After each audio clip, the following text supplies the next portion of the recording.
jadi kan jadi orang yang nak tu kita sudah ni. Kita nak hantar kat customer Johor nak masuk Singapura. Hari ni boleh 3 kira tak? Jadi orang mana nak orang tu nak pakai Saudi boleh tahu. Tapi punya keras sikit dah. Aku murah lagi tahu tapi yang mana pakai Saudi keras sikit punya. Bukan keras sikit banyak. Pasti murah juga. Jadi kita nak tahu lepas ni. Mungkin kompak pun jadi kau mahal lah. Biasa tu 30 ringgit lah. Mungkin 15 ringgit.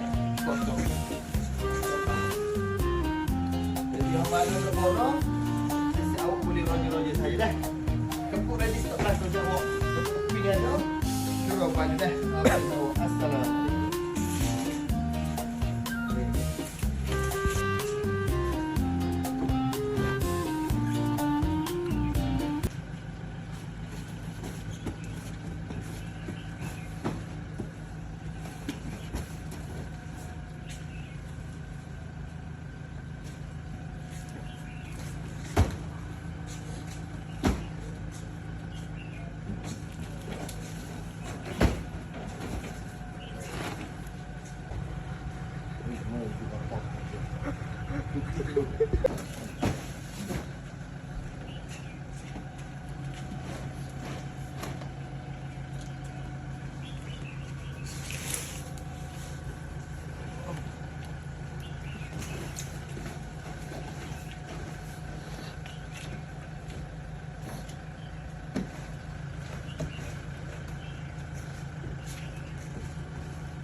Buka awak nak buka?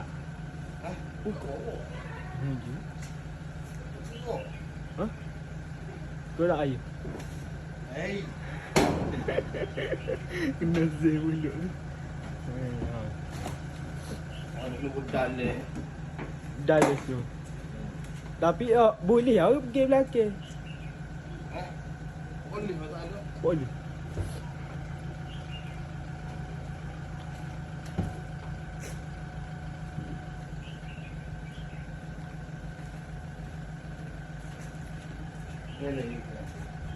Raya-raya. Ini kita start kerja dah ini. Orang mana nak borong kepuk tu boleh dah. Tengok boleh kereta.